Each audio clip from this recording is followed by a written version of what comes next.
ਵੀ social podcast 'ਤੇ ਤੁਹਾਡਾ ਸਵਾਗਤ ਹੈ। ਸਤਿ ਸ਼੍ਰੀ ਅਕਾਲ, ਮੈਂ ਗੁਰਦੀਪ ਗਰੇਵਾਲ। ਅੱਜ ਦੇ ਸਟੂਡੀਓ 7 ਵਿੱਚ ਤੁਸੀਂ ਸੁਣੋਗੇ ਰੁਪਿੰਦਰ ਸੰਧੂ ਹੋਰਾਂ ਦੀ ਲਿਖੀ ਕਹਾਣੀ ਹੰਝੂ ਛਲਕ ਪੈਣਗੇ। ਉਹ ਹਸਪਤਾਲ 'ਚ ਪਈ ਸੀ, ਕੈਂਸਰ ਨਾਲ ਜੂਝਦੀ, ਪਲ ਪਲ ਮੌਤ ਵੱਲ ਨੂੰ ਜਾ ਰਹੀ ਸੀ। ਪਰ ਮੈਂ ਫਿਰ ਵੀ ਬੇਫਿਕਰ ਸਾਂ, ਜਿਵੇਂ ਉਹਦੇ ਹਰ ਦੁੱਖ ਸੁੱਖ ਤੋਂ ਸਾਰੀ ਉਮਰ ਬੇਖਬਰ ਤੇ ਬੇਫਿਕਰ ਸਾਂ। ਸੋਚ ਰਿਹਾ ਸੀ, ਲੈ ਇਹਨੂੰ ਕੀ ਹੋਣਾ, ਇਹਨੇ 4 ਕੁ ਦਿਨਾਂ ਨੂੰ ਘਰ ਆ ਜਾਣਾ। ਹਸਪਤਾਲ ਦੇ ਨੇੜੇ ਇੱਕ ਠੇਕਾ ਸੀ। ਮੈਂ ਹਮੇਸ਼ਾ ਡਿਊਟੀ ਤੋਂ ਵਾਪਸ ਪਰਤਦਾ, ਉਹਨੂੰ ਮਿਲਦਾ ਤੇ ਫਿਰ ਹਮੇਸ਼ਾ ਦੇ ਵਾਂਗ ਉਸ ਠੇਕੇ 'ਤੇ ਸ਼ਰਾਬ ਪੀਣ ਬੈਠ ਜਾਂਦਾ। ਉਹਦੇ ਬਿਮਾਰ ਹੋਣ ਤੋਂ ਪਹਿਲਾਂ ਵੀ ਮੈਂ ਤਕਰੀਬਨ ਜਦੋਂ ਤੋਂ ਉਹ ਵਿਆਹ ਕੇ ਮੇਰੇ ਘਰ ਆਈ ਸੀ, ਉਦੋਂ ਤੋਂ ਹੀ ਮੇਰੀ ਇਹ ਆਦਤ ਸੀ। ਮੈਂ ਨੌਕਰੀ ਤੋਂ ਵਾਪਸ ਪਰਤਦਾ ਅਕਸਰ ਠੇਕੇ 'ਤੇ ਬੈਠ ਜਾਂਦਾ ਸੀ ਤੇ ਤਕਰੀਬਨ ਬਹੁਤ ਪੀਣ ਤੋਂ ਬਾਅਦ ਹੀ ਘਰ ਜਾਂਦਾ। ਮੇਰੇ ਘਰ ਜਾਂਦਿਆਂ ਨੂੰ ਉਹੀ ਨਿੱਤ ਦੇ ਕੰਮਾਂ 'ਚ ਲੱਗੀ ਹੁੰਦੀ। ਮੈਂ ਉਹਨੂੰ ਕਦੀ ਪੁੱਛਿਆ ਹੀ ਨਾ ਕਿ ਉਹਨੂੰ ਕੋਈ ਦੁੱਖ ਸੁੱਖ ਤਾਂ ਨਹੀਂ। ਸੋਚਦਾ ਸਾਂ, ਮੋਟੀ ਤਨਖਾਹ ਹੈ ਮੇਰੀ, ਮਹਿਲਾਂ ਵਰਗਾ ਘਰ ਹੈ, ਇਹਨੂੰ ਕੀ ਦੁੱਖ ਹੋਣਾ। ਮੇਰਾ ਮਿਜਾਜ ਇਹੋ ਜਿਹਾ ਹੀ ਸੀ। ਔਰਤ ਨਾਲ ਬੁਰਾ ਕਰਨਾ ਕਈਆਂ ਨੂੰ ਆਪਣੇ ਘਰ ਦੀ ਪਰਵਰਿਸ਼ ਵਿੱਚੋਂ ਹੀ ਮਿਲ ਜਾਂਦਾ ਹੈ। ਮੈਨੂੰ ਕਦੇ ਲੱਗਿਆ ਹੀ ਨਹੀਂ ਸੀ ਕਿ ਉਹ ਸ਼ਾਇਦ ਕੁਝ ਅਲੱਗ ਸੋਚ ਦੀ ਔਰਤ ਹੈ। ਉਹ ਹੱਸਦੀ ਮੁਸਕਰਾਉਂਦੀ ਜਿਹੀ ਹੌਲੀ ਹੌਲੀ ਸ਼ਾਂਤ ਜਿਹੇ ਸੁਭਾਅ 'ਚ ਤਬਦੀਲ ਹੁੰਦੀ ਗਈ।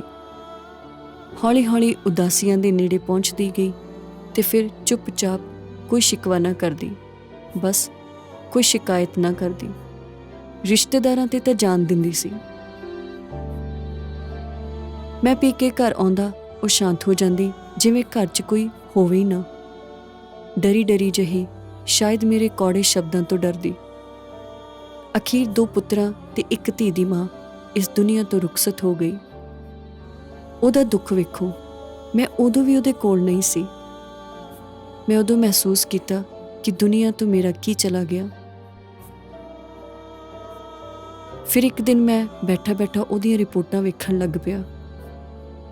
ਮੈਨੂੰ ਯਾਦ ਆਇਆ ਕਿ ਉਹਦੀਆਂ ਰਿਪੋਰਟਾਂ ਨਾਲ ਡਾਕਟਰ ਨੇ ਇੱਕ ਲਿਫਾਫਾ ਵੀ ਰੱਖਿਆ ਸੀ ਤੇ ਕਿਹਾ ਕਿ ਇਹ ਤੁਹਾਡੀ ਪਤਨੀ ਦਾ ਏ। ਮੈਂ ਲਿਫਾਫਾ ਖੋਲ੍ਹ ਲਿਆ, ਵਿੱਚ 3 ਵਰਕੇ ਸੀ। ਉਹਦਾ ਸਬਰ ਵੇਖੋ, ਜਾਂਦੀ ਜਾਂਦੀ ਵੀ 3 ਵਰਕਿਆਂ 'ਚ ਹੀ ਸਭ ਲਿਖ ਗਈ। ਮੇਰੀ ਜ਼ਿੰਦਗੀ ਦੇ 17 ਵਰ੍ਹੇ ਕਿਹੋ ਜਿਹੇ ਸੀ। ਮੈਂ ਸੋਚਿਆ, ਦੱਸ ਜਾਵਾਂ, ਕਿਉਂਕਿ ਤੁਸੀਂ ਕੋਲ ਨਹੀਂ ਸੀ ਹੁੰਦੇ। ਮੇਰਾ ਬੜਾ ਜੀਅ ਕਰਦਾ ਸੀ ਕਿ ਮੈਂ ਬਹੁਤ ਗੱਲਾਂ ਕਰਾਂ ਤੁਹਾਡੇ ਨਾਲ, ਪਰ ਤੁਹਾਡੀ ਕੜੱਤਣ ਨੇ ਮੇਰੇ ਸ਼ਬਦਾਂ ਨੂੰ ਸਦਾ ਲਈ ਮੁਕਾ ਦਿੱਤਾ। ਜਦੋਂ ਤੁਸੀਂ ਪੀ ਕੇ ਆਉਂਦੇ ਸੀ ਤਾਂ ਮੈਨੂੰ ਦੁਨੀਆ ਭਰ ਦੇ ਮੰਦੇ ਸ਼ਬਦ ਬੋਲਦੇ। ਪਹਿਲਾਂ ਮੈਨੂੰ ਬਹੁਤ ਡਰ ਲੱਗਦਾ ਹੁੰਦਾ ਸੀ, ਪਰ ਬਾਅਦ 'ਚ ਆਦਤ ਪੈ ਗਈ। ਪਰ ਫਿਰ ਵੀ ਮੈਂ ਕਈ ਵਾਰ ਰਾਤ ਨੂੰ ਚੋਰੀ ਚੋਰੀ ਰੋ ਲੈਂਦੀ। ਮੇਰੇ 3 ਬੱਚੇ ਮੈਨੂੰ ਚਿੰਬੜੇ ਰਹਿੰਦੇ, ਸਾਰੀ ਰਾਤ ਡਰੇ ਡਰੇ ਤੇ ਸਹਿਮੇ ਜਿਹੇ। ਮੈਂ ਉਹਨਾਂ ਨੂੰ ਕਹਿੰਦੀ, ਕੋਈ ਗੱਲ ਨਹੀਂ, ਘਰਾਂ 'ਚ ਇਹ ਸਭ ਚੱਲਦਾ ਹੀ ਰਹਿੰਦਾ। ਪਰ ਮੈਂ ਆਪਣੇ ਮਨ ਨੂੰ ਹਮੇਸ਼ਾ ਪੁੱਛਦੀ ਕਿ ਮੇਰੇ ਨਾਲ ਹੀ ਕਿਉਂ।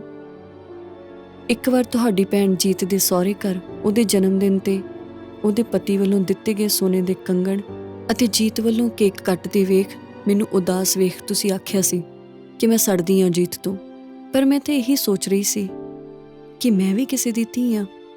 ਮੇਰੇ ਲੇਖਾਂ 'ਚ ਰੱਬ ਨੇ ਇਹ ਸਤਿਕਾਰ ਲਿਖਿਆ ਹੀ ਨਹੀਂ ਸੀ। ਮੈਂ ਸਦਾ ਦੁਆ ਕਰਦੀ ਕਿ ਇਸ ਘਰ ਦੀ ਕੋਈ ਧੀ ਕਦੇ ਦੁਖੀ ਨਾ ਹੋਵੇ, ਕਿਉਂਕਿ ਉਸੇ ਘਰ ਦੀ ਇੱਕ ਧੀ ਮੇਰੀ ਵੀ ਆਂਦਰ ਦਾ ਟੁਕੜਾ ਏ। ਤੁਹਾਡੀ ਤਨਖਾਹ ਦਾ ਕੋਈ ਪੈਸਾ ਮੈਂ ਕਦੇ ਆਪਣੇ 'ਤੇ ਨਹੀਂ ਖਰਚਿਆ। ਤੁਸੀਂ ਆਖਦੇ ਰਹਿੰਦੇ ਸੀ ਨਾ ਕਿ ਘਰ ਬੈਠ ਖਾਣਾ ਸੌਖਾ, ਕਦੀ ਕਮਾਉਣਾ ਪਵੇ ਤਾਂ ਪਤਾ ਲੱਗੇ। ਉਹ ਖਰਚਾ ਸਿਰਫ ਘਰ ਤੇ ਜਵਾਕਾਂ 'ਤੇ ਕਰਕੇ ਮੈਂ ਜੋ ਬਚਦਾ ਸੀ, ਉਹ ਤੁਹਾਡੀ ਲੱਕੜ ਦੀ ਵੱਡੀ ਅਲਮਾਰੀ 'ਚ ਇੱਕ ਕਾਪੀ ਪਈ ਹੈ, ਸਾਰਾ ਉਸ ਖਾਤੇ 'ਚ ਜਮ੍ਹਾਂ ਹੈ। ਮੈਨੂੰ ਤਾਂ ਮੇਰੀ ਮਾਂ ਦਾ ਦਿੱਤਾ ਹੀ ਨਹੀਂ ਮੁੱਕਿਆ ਸਾਰੀ ਉਮਰ। ਮੈਂ ਹਮੇਸ਼ਾ ਕਹਿੰਦੀ ਸਾਂ, ਮੇਰੇ ਸਿਰ ਨੂੰ ਕੁਝ ਹੁੰਦਾ, ਫਟ ਰਿਹਾ। ਪਰ ਤੁਸੀਂ ਕਹਿੰਦੇ ਸੀ, ਖੇਖਣ ਹੁੰਦੇ ਨੇ ਜਨਾਨੀਆਂ ਦੇ। ਹੁਣ ਮੈਂ ਹਸਪਤਾਲ 'ਚ ਵੀ ਬਹੁਤਾ ਨਹੀਂ ਸੀ ਉਡੀਕਦੀ ਤੁਹਾਨੂੰ। ਇੰਨੇ ਸਾਲਾਂ ਤੋਂ ਰਗ ਰਗ ਪਛਾਣ ਗਈ ਸਾਂ। ਬੈਠੇ ਤਾਂ ਹੁੰਦੇ ਹੀ ਸੀ, ਚਾਹੇ ਕੁਝ ਕੁ ਮੀਟਰਾਂ ਦੀ ਦੂਰੀ 'ਤੇ ਹੀ ਸਹੀ। ਮੇਰੇ ਹੋਣ ਦੀ ਕੋਈ ਖੁਸ਼ੀ ਨਹੀਂ ਸੀ ਤਾਂ ਜਾਣ ਦਾ ਗਮ ਵੀ ਨਾ ਕਰਨਾ। ਮੇਰੇ ਬੱਚਿਆਂ ਨੂੰ ਸਾਰੀ ਉਮਰ ਹਿੱਕ ਨਾਲ ਲਾ ਕੇ ਰੱਖਣਾ, ਇਹੋ ਇੱਕ ਮੰਗ ਹੈ 17 ਵਰ੍ਹਿਆਂ ਦੀ ਖਿਦਮਤ ਬਦਲੇ। ਪੜ੍ਹਦਿਆਂ ਪਹਿਲੀ ਵਾਰ ਮੇਰੇ ਹੰਝੂ ਛਲਕੇ। ਹੁਣ 10 ਵਰ੍ਹਿਆਂ ਤੋਂ ਰੋਜ਼ ਉਹਦਾ ਖੱਤ ਪੜ੍ਹਦਾ। ਧੀ ਵਿਆਹ ਕੇ ਕੈਨੇਡਾ ਭੇਜ ਦਿੱਤੀ ਤੇ ਪੁੱਤਰ ਵੀ ਭੈਣ ਕੋਲ ਚਲੇ ਗਏ। ਪਰ ਹੁਣ ਕਈ ਵਾਰ ਰਾਤ ਨੂੰ ਪਿਆ ਸੋਚਦਾ ਰਹਿੰਦਾ ਹਾਂ ਕਿ ਕਿਤੇ ਮੇਰੀ ਧੀ ਤਾਂ ਨਹੀਂ ਰਾਤਾਂ ਨੂੰ ਚੋਰੀ ਪਰ ਫਿਰ ਸੋਚਦਾ ਉਹਦੀ ਮਾਂ ਦੀਆਂ ਦੁਆਵਾਂ ਨੇ ਉਹਦੇ ਨਾਲ। ਹੁਣ ਇਹ ਘਰ ਖਾਣ ਨੂੰ ਆਉਂਦਾ, ਰੋਜ਼ ਡਿਊਟੀ ਤੋਂ ਪਰਤਦਾ ਉਸੇ ਹਸਪਤਾਲ ਦੇ ਨੇੜੇ ਠੇਕੇ ਤੇ ਜਾ ਬਹਿੰਦਾ ਹਾਂ ਜਿੱਥੇ ਉਹਨੇ ਆਖਰੀ ਸਾਹ ਲਏ ਤੇ ਆਖ ਦਿੰਦਾ ਹਾਂ, ਤੂੰ ਆਰਾਮ ਨਾਲ ਸੌਂ ਜਾ। ਆ ਵੇਖ ਲੈ, ਤੇਰੇ ਕੋਲ ਹੀ ਤਾਂ ਬੈਠਾ, ਕੁਝ ਕੁ ਮੀਟਰਾਂ ਦੀ ਦੂਰੀ ਤੇ।